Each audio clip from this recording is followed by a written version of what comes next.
تلاوت کو سنیں گے۔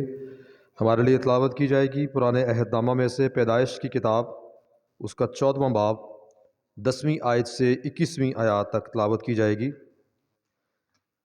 پیدائش کی کتاب، اس کا 14واں باب 10ویں آیت سے 21ویں آیات تک تلاوت کی جائے گی۔ 10ویں آیت سے آپ سب کے لیے تلاوت کروں گا۔ اور سدیم کی وادی میں جا بجا نفط کے گڑھے تھے، اور سدوم اور امورا کے بادشاہ بھاگتے بھاگتے وہاں گرے، اور جو بچے پہاڑ پر بھاگ گئے۔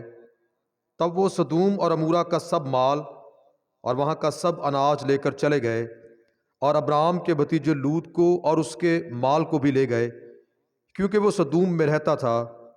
تب ایک نے جو بچ گیا تھا جا کر ابرام عبرانی کو خبر دی، جو اسکال اور آنیر کے بھائی ممرے اموری کے بلوتوں میں رہتا تھا، اور یہ ابرام کے ہم عہد تھے۔ جب ابرام نے سنا کہ اس کا بھائی گرفتار ہوا، تو اس نے اپنے 318 مشاک خانزادوں کو لے کر دان تک ان کا تعقب کیا، اور رات کو اس نے اور اس کے خادموں نے غول غول ہو کر ان پر دھاوا کیا اور ان کو مارا، اور خوبا تک جو دمشق کے بائیں ہاتھ ہے ان کا پیچھا کیا، اور وہ سارے مال کو اور اپنے بھائی لوط کو اور اس کے مال اور عورتوں کو بھی اور لوگوں کو واپس پھیر لایا۔ اور جب وہ کدرلا عمر اور اس کے ساتھ کے بادشاہوں کو مار کر پھرا، تو سدوم کا بادشاہ اس کے استقبال کو سوی کی وادی تک جو بادشاہی وادی ہے آیا، اور ملک صدق سالم کا بادشاہ روٹی اور مے لایا، اور وہ خدا تعالیٰ کا کاہن تھا، اور اس نے اس کو برکت دے کر کہا کہ خدا تعالیٰ کی طرف سے جو آسمان اور زمین کا مالک ہے، ابرام مبارک ہو، اور مبارک ہے خدا تعالیٰ جس نے تیرے دشمنوں کو تیرے ہاتھ میں کر دیا۔ تب ابرام نے سب کا 10واں حصہ اس کو دیا، اور سدوم کے بادشاہ نے ابرام سے کہا کہ آدمیوں کو مجھے دے دے اور مال اپنے لیے رکھ لے۔ پاک کلام کا پڑھا اور سنا جانا ہم سب کے لیے برکت کا باعث ہو، آمین۔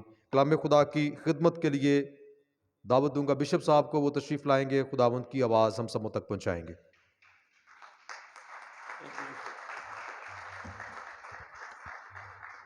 بہت شکریہ، تشریف رکھیں۔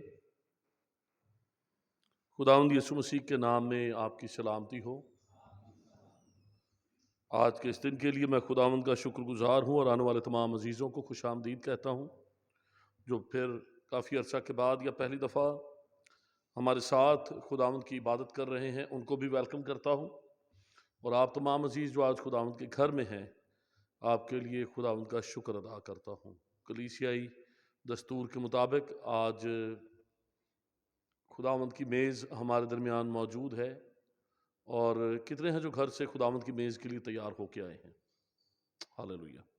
اگر آپ کو یاد نہیں رہا یا کسی طرح سے آپ تیار نہیں، تو اس پیغام کے دوران خداوند نے ہمارے لیے یہ موقع رکھا ہے کہ ہم اپنے آپ کو تیار کریں تاکہ لائق طور پر خداوند کی میز میں شامل ہو سکیں۔ آج ہمارے لیے بڑے دکھ کی بات ہے، جب صبح میں چرچ پہنچا تو مجھ سے پہلے ایلڈر توقیر صاحب اور ایلڈر ایوفیت ڈینیل صاحب یہاں پر موجود تھے، اور ہمارے بہت ہی پیارے بزرگ سینئر ایلڈر جناب ایلڈر جان وکٹر صاحب پچھلے سنڈے کی عبادت میں ہمارے ساتھ تھے، اور اس ایک ہفتہ میں ہمارے لیے یہ بہت بڑا دکھ ہے کہ خداوند نے اپنے بندہ کو واپس اپنے پاس بلا لیا۔ ان کی خالی جگہ دیکھ کر ہم سب افسردہ ہیں، لیکن ہمیں اس بات میں امید اور خوشی حاصل ہے کہ وہ خداوند کے پاس اس کے آرام میں ہے، اور یہی امید ہم سب کے لیے ہے۔ آج کے دن میں پادری اعظم صاحب، ان کی اہلیہ مسز جان وکٹر اور گھر کے تمام افراد کے لیے خداوند سے دعا گو ہوں کہ خداوند ان کو تسلی اور اطمینان عطا فرمائے۔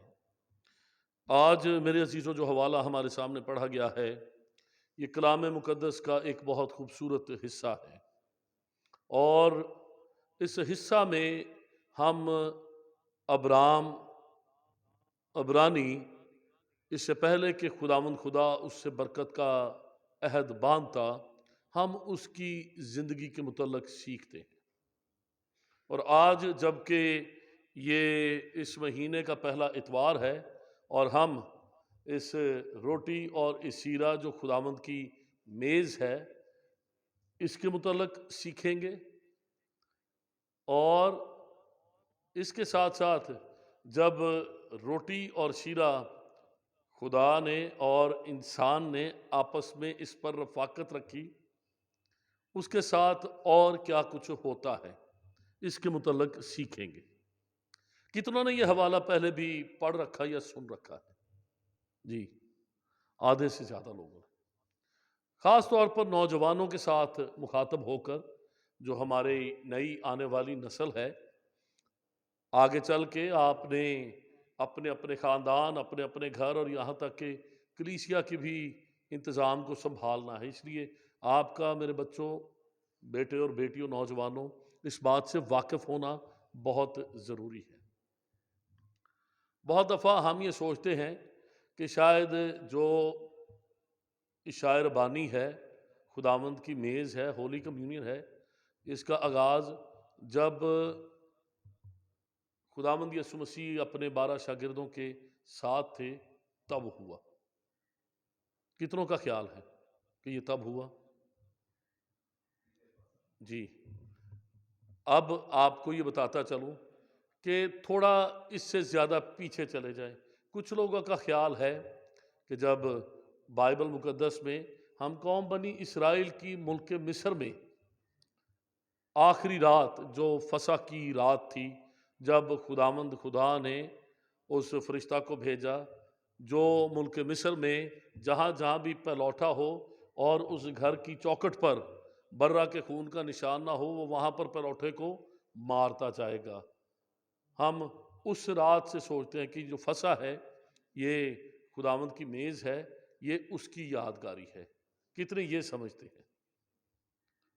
جب بائبل مقدس کو ہم پڑھتے ہیں، خداوند یسوع مسیح نے جس رات اپنے شاگردوں کے ساتھ وہ بیٹھا، اس نے شکر کر کے روٹی توڑی، تو یہ اس فسح کی یاد تھی جو قوم بنی اسرائیل نے ملک مصر میں، جو ان کی آزادی کی رات تھی، جو 400 سال کی غلامی کے بعد 400 سال تک، یاد رکھیں کہ یہ یعقوب کے 12 بیٹے تھے جو بنی اسرائیل بنے اور وہ مصر میں گئے، لیکن 400 سال کی غلامی میں وہ 12 بیٹے اور ان کے گھرانے وہ بڑھ کر 400 سال میں ایک بڑی قوم بن گئے جن کی تعداد لاکھوں میں پہنچ گئی۔ وہ اتنی دیر تک مصر کی غلامی میں رہے، اور جس رات ان کی آخری رات تھی، جب خداوند خدا نے موسیٰ کو بتا دیا کہ صبح فرعون اپنے ہاتھ کھڑے کر دے گا، اس سے پہلے ہم آفتوں کا ذکر کو بتا سکتا ہے کتنی آفتیں؟ ہاں جی، 10 آفتوں کا ذکر ہمیں ملتا ہے، اور وہ آفتیں طرح طرح سے آتی۔ فرعون کا دل نرم ہوتا، وہ کہتا ٹھیک ہے تم چلے جاؤ، لیکن بعد میں پھر اس کا دل سخت ہو جاتا۔ میرے عزیزوں، بہت دفعہ ہماری زندگی میں جب کوئی مشکل مصیبت یا پریشانی آتی ہے تو ہمارا دل فوراً نرم ہو جاتا ہے، ہم خداوند خدا کے لیے اپنے آپ کو عاجز کر دیتے ہیں، لیکن پھر کیا ہوتا ہے؟ اگلے ہی دن جب ہم اٹھتے ہیں تو ہمارے خیالات، ہماری سوچ بدل جاتی ہے۔ ہمیں فرعون جیسا دل نہیں رکھنا، اپنے اپنے حالات پر غور کرنا ہے۔ مختلف واقعات ہیں، کچھ لطیفے بنے ہوئے ہیں، کچھ اس طرح کے کہ جب انسان مشکل میں ہوتا ہے تو وہ خداوند خدا سے کچھ اور کہتا ہے، لیکن جب حالات بدل جاتے ہیں تو پھر باتیں بدل جاتی ہیں۔ ہمیں خداوند خدا کے حضور جو کچھ ٹھہراتے ہیں اس کو یاد رکھنا ہے۔ بچہ پیدا ہوتا ہے، بیٹا، ہم کہتے ہیں اچھا جی بیٹیوں کے بعد بیٹا پیدا ہوا ہے، خوش قسمتی کے ساتھ یا خداوند کے فضل سے وہ اچھا پڑھ لکھ جاتا ہے، ہوشیار ہے، دانا ہے، شخصیت بھی بڑی اچھی، بڑی خوبصورت ہے، تو پھر ماں باپ کو میں نے کہتے سنا ہے یہ بزنس مین بن جائے گا اور بزنس مین بن کے خدا کی خدمت کرے گا۔ پہلے خداوند کا خادم کہاں ہوتا ہے؟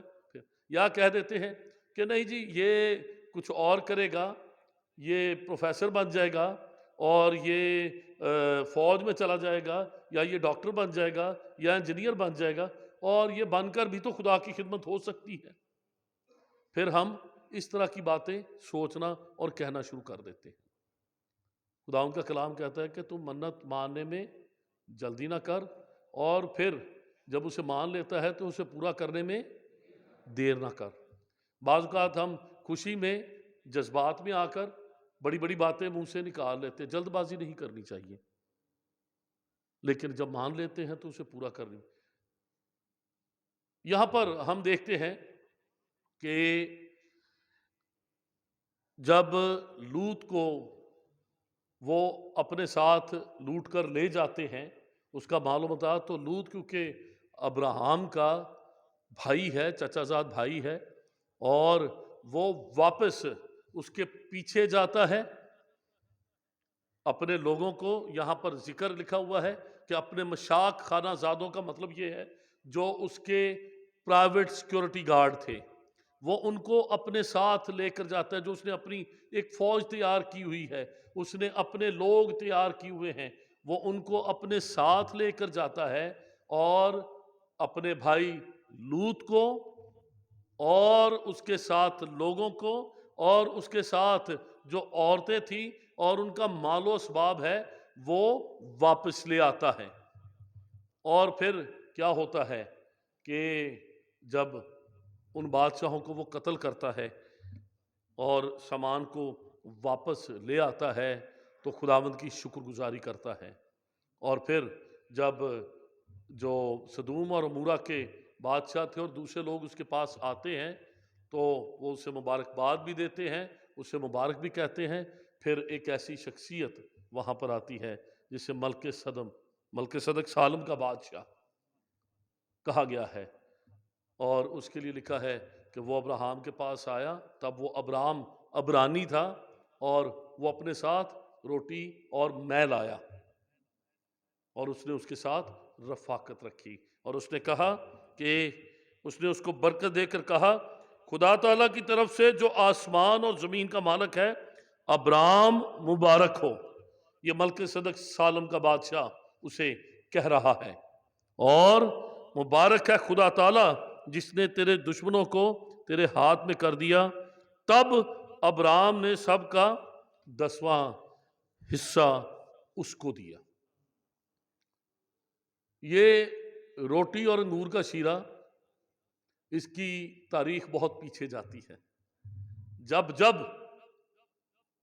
خداوند کے ایماندار لوگ اور خداوند کے ایماندار بندے خداوند خدا سے رفاقت رکھتے ہیں، تو وہاں پر ہمیں رفاقت میں کون سی چیز نظر آتی ہے؟ اس کمیونین میں، اس شراکت میں ہمیں کیا چیز نظر آتی ہے؟ روٹی اور مے کا، انگور کے شیرے کا اور روٹی کا ذکر ملتا ہے۔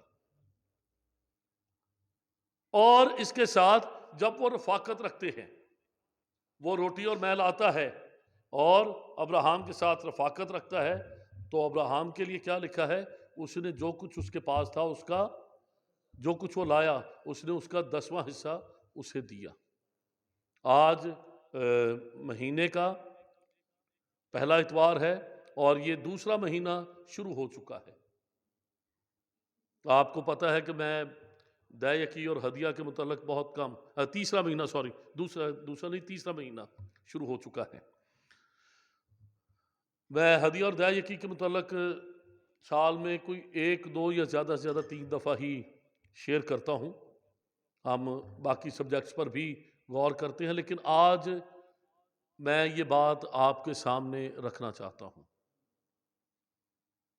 بہت دفعہ دے یکی کے متعلق کہ یہ تو موسیٰ کی شریعت کی بات ہے، اب ہم فضل میں رہتے ہیں۔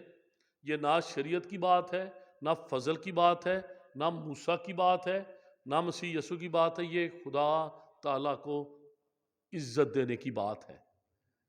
اور یہ اس سے پہلے کہ شریعت دی گئی، موسیٰ کو کوہ سینا پر 2 تختیاں ملی، ہمیں خداوند کے مبارک لوگ خداوند خدا کو 10واں حصہ دیتے ہوئے بائبل مقدس میں نظر آتے ہیں۔ جب جب کسی خدا پرست شخص نے